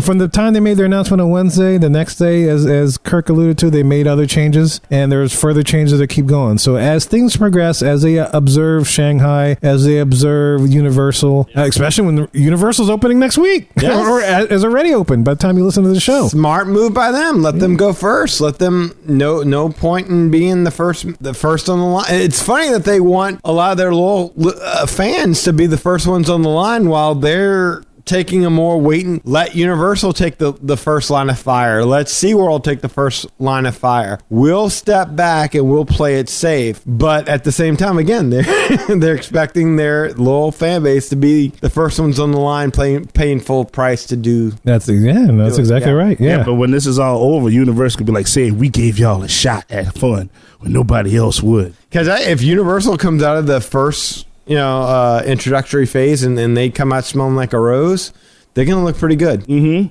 Yeah. And That's I bet brave. you that's the deal that they say. Hey, look, man, you go first. If you do well, that's a win for you, buddy. You can keep having Marvel. Exactly. You keep having Marvel. No. Yeah, I'm with Eli on this one. No, I just say, I don't want that fake Marvel that they got over there. I don't want no cardboard Marvel. No cardboard. Want that? So Lee, is there anything that we left out, Lee? As a travel agent expert, is there anything we left out? I think we covered it. No fast passes, no dining plan. I do know that, again, this could change by the time this comes out. So we're not asking you to recap, Lee. We're asking if there's anything we left out. I can't think of anything we left out. I mean, small details like photo pass, and there's going to be changes. Photo pass, things like that. Yeah, okay, that we did not cover, and was not mentioned by their verbiage. Yeah. There'll be things like that will have to be adjusted, and maybe, that aren't going to be included in this big picture of things. Yeah, fluid situation, ongoing, guys. We'll be curious to see what you guys think. Will you be traveling soon within the time frame that they'll be reopening? And if you do, I'll be curious to see what your thoughts about that, man. And we're about to tell you how to get in touch with us in just a little bit. Well, guys, we hope you enjoyed that safety edition of the Magic Our Way podcast. MagicOurWay.com is the way to go. There you'll find our social media links, past episodes, and more. Also, you can get in touch with us through the following ways to share your opinion. You can shoot us an email at show@magicourway.com. You can leave us a voicemail of our Speak Pipe widget right there on our homepage, or you can call or send us a text message. Yes, I did say text us at 1-815-MOWEEKEN. That is 1-815... Mo Weekend 669-4226. I'm so happy I don't have to do that on a delay anymore. It is nice to be a person. It is nice. 1-815 Mo Weekend. Oh, come on, give me time to sell it. And of course, we got a couple of guys who do things outside of the podcast. First of all, we've got Eli who does things with drawing and comics and stuff. What's up, E? Yeah, how you doing? How you people doing? How's everybody doing? How your family and them? We're doing all that. How you folks? All right, so check this out. We'll do this really quick. So Is it free? It's all free. Okay. I can't print anything, but I can definitely put up some Free or art. cashless? Now that it's Yeah. free, you may proceed. That's right. I'm definitely cashless. Yes, that's right. After this, but that's okay. Cashless Marcellus. I just want I just want people to read the story to see the glory, which you can find on Ivory Comics website. So you can see artwork for Project Geisha, Molly Be Damned, and Savages, which has the first issue completely out for your reading pleasure. words, colors, all the good stuff. And I heard you're coming out with a new comic book called Bulges. That's it. It was gonna be a sneak preview, but you spoiled it. That's all good. That's it. Oh man, you can't sneak up with somebody with bulges. I heard the first three single women that apply with their name, number, picture, and measurements. Not a bot. Not a bot. They get the issue for free. That's it. Is that special offer bulges? still going on? Yeah. You know, like that promo code. Do you have like a promo code? Like oh yeah, no indulgence. Singlemoms.com. Singlewellpaidmoms.com. Yeah. Feel free. If you want to do the indulgence, then you'll get some bulges. You know what's happening. I want to be the first investor in that comic. There you go. The stock gonna go way up on that. Way up. Code is BBC 1369. Right on. Thank you for that coupon promo, Kevin. Yeah, you're welcome. That's right. Thought I could help. All day, all the time. So you can go ahead and check out the Ivory Comics site. You can see all the artwork. You can go ahead and read the free issue of Savages. You can check out a link to this podcast. You can always get a laugh. You never miss an episode. You can also find me on Facebook, Eli H. Ivory. That's where I'm at. How you doing? Also, you can check out Project Geisha on Facebook as well. So just go to Facebook, just type in Project Geisha. Go ahead and put a like in there. It's good for you. Make you feel healthy inside. Also, Like a vegetable. like a real good vegetable. Not a squash, though. More like a real healthy carrot. Anyway. So you can... We're on squash, man. I love a man who knows nothing about vegetables. Talk about my daughter's a vegetarian. I watch With this. extra mushrooms. Extra mushrooms. You can also check out Instagram. I'm there. EIV504. Posting up the likes and everything like that. And, of course, on Twitter, you can find me at Hancock10166. So if you about the madness, and you just bringing me the gladness. And if you want some indulgence, then you definitely go get some bulge. There you go. That's a new one for you right there. How you doing? Thank you very much. How you doing? How you doing? How you doing? Never cashless. And guys, look, I'm so happy to be able to say this, but if you want to book a vacation to Walt Disney World to experience that, you can do so with Lee at Magical Moments Vacations. Whoa. If you won the vacation lottery and you were selected as one of the lucky individuals to book a vacation, don't do it yourself. Contact this man. Just give me a call at 832-431-1621. That's 832-DELIBERATE. 832-DELIBERATE. You can email me at lee@magicourway.com. Facebook page is facebook.com/Lastavica Travel. That's LASTOVICA Travel. Instagram, you can find me at You Got a Friend in Lee Travel. And if you do any of that, we'll get you hooked up and booked up with no. Delibravica. And guys, look, there's a ton of different ways you can support the show, man. Some beignets, wherever. Like, subscribe to us, tell your friends about us, man. That's a bunch of different ways you can support us. So please do all of that. It lets everybody know about the magic of the Magic Our Way podcast. And Kermit, thanks for coming on the show. Yeah, man. I'm sorry, Officer Buford Timo Weekend. Yeah, Thanks for coming on the show. But he's still a member of the what's the name of that podcast that you do? What is that? Are you still on the podcast? What's that little summer? What is that? I don't know what you're talking about. Oh, What is that? What are you, quasi vacation Kirk? What is that? You're not on Captain Stan's ship anymore? Actually, he hasn't, since all this stuff started, he hasn't recorded a podcast, but I think he messaged just a few days ago saying, y'all ready to get back into it? Oh, really? Oh, Yep. why'd he stop? And what did you say? I haven't answered yet. I just saw the message today. I got a quarter Said, about it. I'm on quarantine. You're a landlubber now. You're a landlubber. You don't want to get back on that ship. 8 days ago, he had him on ignore the entire time. He's like, oh, this dude's texting me again. Quarantine Master Kirk. I don't want to be quartermaster. No. We love Captain Stan. We're just playing around. That's We're our just Navy. being funny. We just want to let people know where else they can find you because you forgot to mention him. Yeah, so where can they find you, Kurt? Yeah, come on, man. Show the love. Well, whenever he comes back, I guess I'll still be on the Power to the Magic Kingdom podcast with Captain Stan and the crew. Can I say something like, if we offered you the opportunity to jump ship, literally, and come over to the Magic Our Way podcast, how long would it take you to say yes? I said yes already. Kevin, would you like to? Can you read my text when you asked me if I was available, if I wanted to come record? What was my response to you? Bulges. It's always bulges. You set me up for that one. It's always bulges. Yeah. Can I tell you, look, He doesn't say yes. He says bulges. Here's what I'm going to do for you. Look, you ready for this? I'm gonna extend an offer to Captain Stan because I don't think Captain Stan's ever really been on. Like Captain Stan's been on the show via recording. Yeah. So if Captain Stan is bringing back his show, and again, we kid, but if Captain Stan is bringing back his show and he wants to come on and pimp his show for a little bit, we'll do a little joint recording at some point. How about that? Okay, sounds good to me. Because you're the linchpin. You don't sir. even sound convinced by that. Can I tell you that? I am the common you are denominator. a poor representative for You're a Pirates of the Magic linchpin. Kingdom. Power to the pirates. Come on. Bulges. Make me feel the pirate power. Arg, arg, arg. Come on, pull it from deep in your diaphragm. Come on, up from the diaphragm. Hey, what does he serve for lunch? Corn? What? How much does he charge you for that corn? A buccaneer. Cracker Jack on a somebody. Ouch. All right. Well, we wrap this up, All right, guys. yes, let's wrap it up, guys. Yes. Look, thank you, Kurt, for coming on the show, man. Look, there's a bunch of ways to support us. So, look, listeners, we thank you for taking the time out of your day to listen to us and make us a part of your Disney fan life. We always appreciate you and love hearing from our listeners.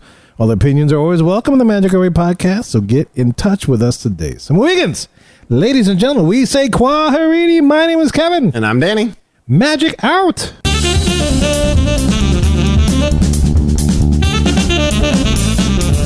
I have every intention of eating those bananas for breakfast, but I still somehow end up with tacos. Moist bulges. Oh, that sells it. I was about to say, All right,